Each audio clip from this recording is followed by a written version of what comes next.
Yeah, basically Diego and Anita invited me to kind of like come into this Twitter space and talk a little bit about like the Ethereum Barcelona talk I gave last Thursday, I think it was. And since it was in Spanish, a lot of people like didn't understand it fully. So yeah, let me know like how do you want to host this, if you wanna, I don't know, like unmute yourself. Um, and shout out like the questions to me, or Anita and Diego, please feel free to ask me and lead this conversation as well. Perfect, no problem. We'll give you any feedback or questions if we have one. So yeah, I think we can begin. Awesome, guys. I'm gonna give like a quick recap of what I was saying there. So it was a talk kind of like summarizing my background working as an architect and facilitating cooperative and co-housing groups here in Spain, and also kind of like mixing these architecture and community world also with my Web3 experience working at dOrg, and kind of like also prototyping some projects during hackathons on the last years. And basically, it was a talk kind of like letting people know about how we can advance towards a more solar punk future, towards a more kind of like, let's say, self-sustainable future, where we have like more um, green spaces and less cars, let's say. And then one of the examples that I was posing, for example, was like the 15-minute Paris, which is a strategy that these cities implementing, where they are kind of like um, putting distributed small city centers inside Paris, so that every citizen there could reach their home, sorry, like workplace, shops, places, schools, doctors, like the basic necessities within a 15-minute walking. That's something that Barcelona it's already implementing during these years because of their regional organization of the city. Um, so every day, like more and more cities are moving towards this kind of like pedestrianizing our life, and kind of like having everything within like a closed area. And then another strategy was kind of like to jerarchize the roads, so we can liberate some roads from the cars and the traffic, and then substitute that spaces with public transport strategies, and then also parks and green areas. Also, like another strategy to, like going towards more self-sustainable future and Solarpunk Future is to build self-sustainable neighborhoods that they create their own. They have like they create their own resources in terms of like energy, food, and even like there are projects that are working into becoming sanitary self-sufficient. One example is a project made by Bayard Architects in China. And then I was talking about like the importance of using local materials and kind of like sustainable materials. And I was putting some examples as Pride Studio, who's using structural wood to build a skyscraper, like a wood skyscraper that has nature within, so that neighbors can build their own food inside the building. And then putting other examples of earth architecture, like a school that was kind of like a participatory process that they made together with the architects, who are Anna Heringer and Eike Roswag. And other examples as 3D printing with earth, which is like a very cool project by Mario Cucinella in Italy. And then it was basically like a showcase of cool projects, like another like bamboo pavilion that I showed up as an example of building with bamboo, and I even brought examples of building with cartoon like paper, um thick paper, let's say. I'm not sure about like the English word right now. But they were like really cool projects made with that material. And afterwards I was kind of like also contextualizing the need of, getting back little by little of having relationships to our neighbors, such as our parents or maybe like our grandparents used to had in the past, so that we can kind of like try to beat this individuality that we currently have. And then I showcased some projects. One of them is in Barcelona. It's called La Borda, and it's a housing cooperative made by 28 units, so 28 fully equipped apartments. Um, Plus, they also have like kind of common spaces, such as like common kitchen, a common co-working space, common laundry, common workshop, and then also they have um, the amenities centralized, so they can reduce cost and then go for more self-sufficient strategies, such as collecting the rainwater, um, heating systems with biomass, or also like strategy like sorry strategies like the solar panels for generating electricity, and then also strategies that involve, we call it passive architecture, and it's when on the design we already take into account strategies to adapt the building and people living in it towards the climate, so that we don't need to AC systems, for example. And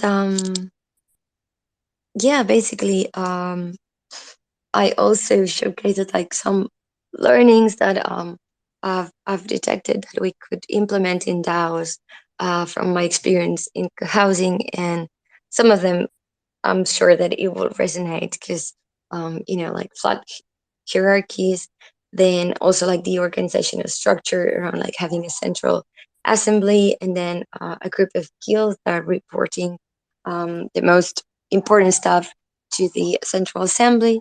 And then, for example, the strategies like routing delegation that I'm sure like a lot of people would love to have inside the DAOs. And also, I wanted to kind of like put some emphasis on one strategy that is fully common on housing cooperatives, which is there's a specific guild that it's dedicated to self care and emotional group care. And that's really cool to always, like keep the community, keep the group focused and aligned in values, in goals, and make sure like everyone is feeling okay, is feeling heard. We create kind of like safe environments for everyone to kind of like get together, and also enjoy the community in informal spaces. And yeah, basically that's a super fast recap.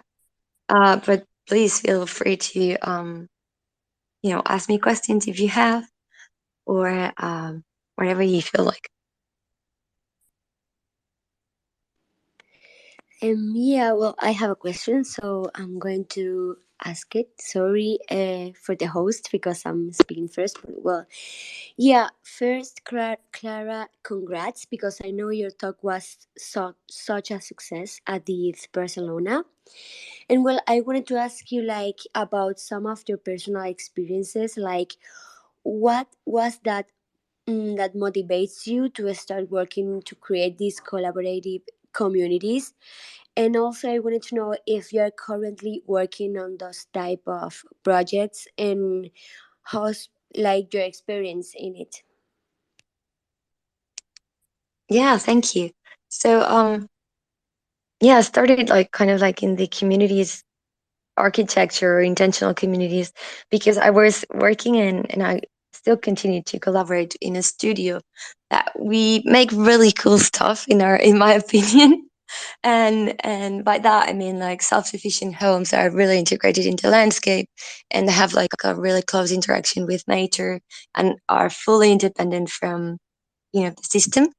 So but only like these houses are really expensive and only like a small target of people can is able to pay for that. So that I started like thinking how we could make these kind of like homes available for mostly everyone, because to me like it feels like everyone should deserve to have like a home that it's comfortable, that it's as independent as possible from the system and has their own resources. So that's when like community housing entered into my life. That was, I think, 2013, when I was at the university, and I did like my final thesis was on community housing. Um, and so that small but like little by little it became part of my work. And currently we are facilitating one two projects here in Catalonia in very small like rural areas. And then we are also working together very closely with around four to five city halls, very small in rural areas as well, because it's like where I'm based, um, to kind of like lease plots that they have to cooperative housing communities, so that we reduce costs. We're able to reduce costs around like 30% of the total like housing promotion, and that makes this type of housing accessible for a target of people that cannot pay for a mortgage. And that's kind of like the other phase of cooperative housing, right? So kind of like making housing real right for everyone to have, to make sure that they can stay in a place and there's no landlord that they're going to kick them off after like 3 years, or after like raising the prices to double and stuff like that. Did that make sense? Yeah, yeah, totally, totally. I was like thinking, because I don't know anything about architecture, but do those houses like have like any special requirements, or they necessarily have like some specific details or something to like be cataloged as like co-housing and collaborative communities, or it is just like a house with the concept of it, but there's no like necessarily any specific requirements to that type of houses? Okay, that's a good question. So in terms of a space, it can really varies, because there are like communities where they want to share like everything. So they live like together in the same spaces, and then the only private space is like a room. Then you have communities where they have like apartments, like private complete fully equipped apartments. And then you have like common areas.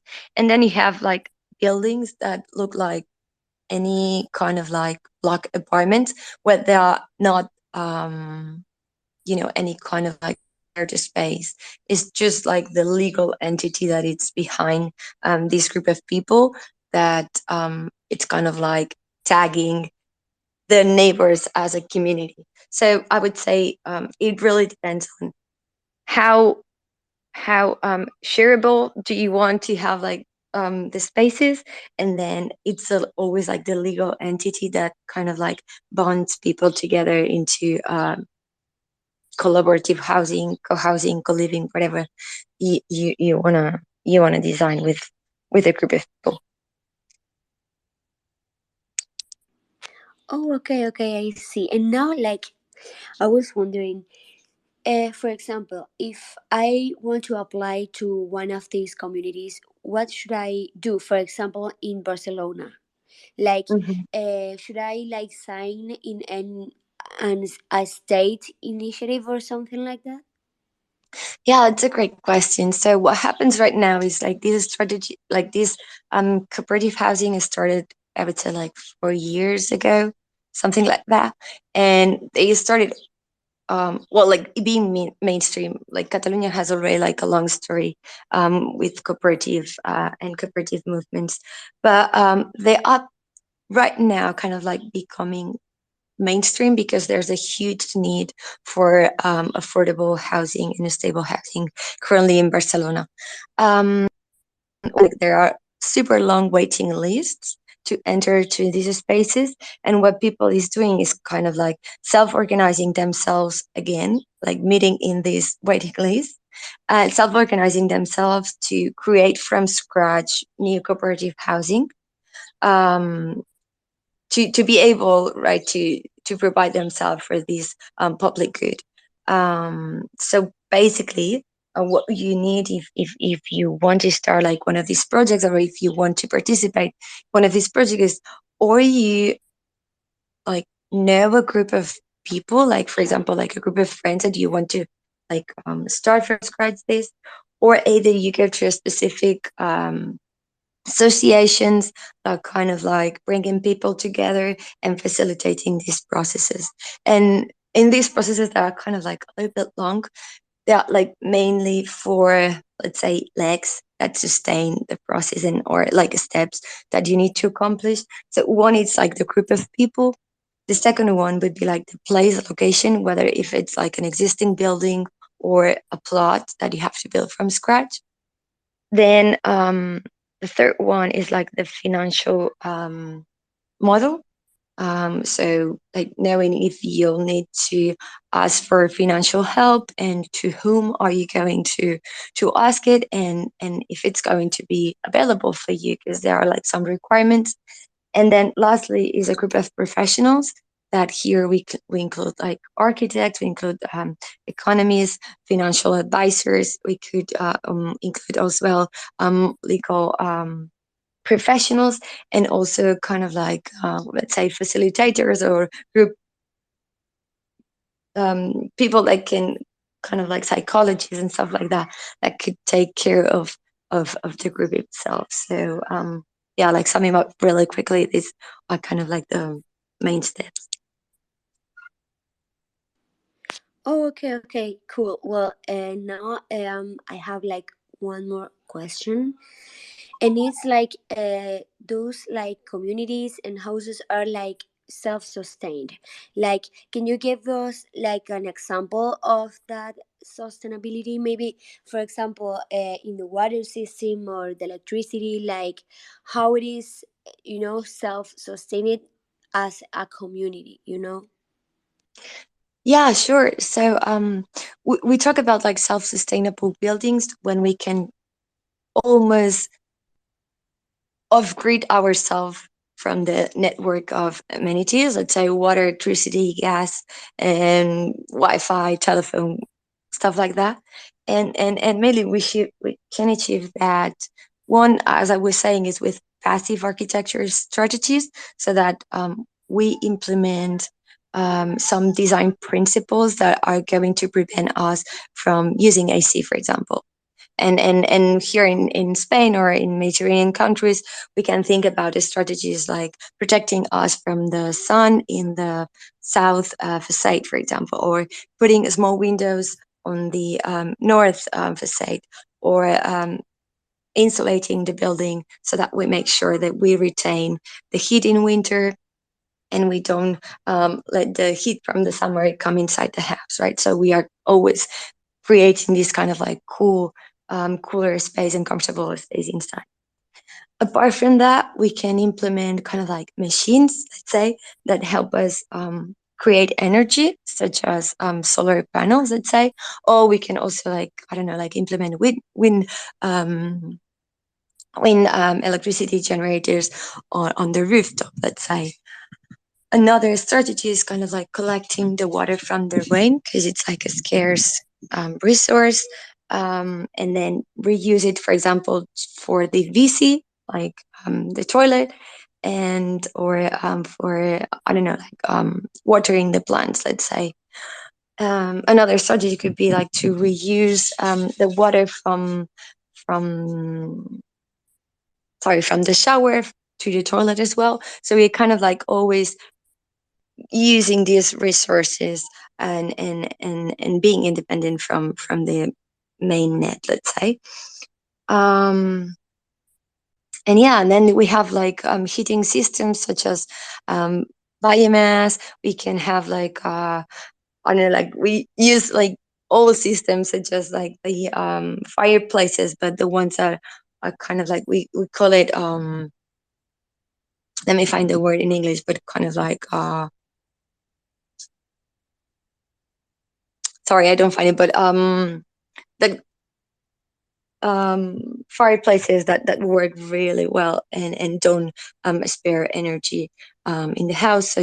So it's kind of like, yeah, always with this kind of like mentality of not wasting resources. Well, thank you, Clara. This definitely is super interesting. And yeah, I don't know if there is more questions because that was my last question. So thank you, Clara. Yeah, awesome. Good stuff. I think it's super interesting, and I can't wait to see how these unravels, like what's in the future for all these new initiatives, the new way of how we are changing the perspective of affordable housing, which we know is such an important issue, especially in, maybe limited areas like Catalonia, like you said. So yeah, I wanted to thank you again for your time. I don't know if anyone else has any questions; they can raise their hands, and I'll give you the permission to speak. But yeah, I think it's been amazing, and it's something that's very I think it's valuable because it's very hard to come by this kind of information. So yeah, thank you again. I don't know if anyone has a question or any kind of comment or anything before we wrap up. Yeah, Saura, now you can speak. I gave you permission.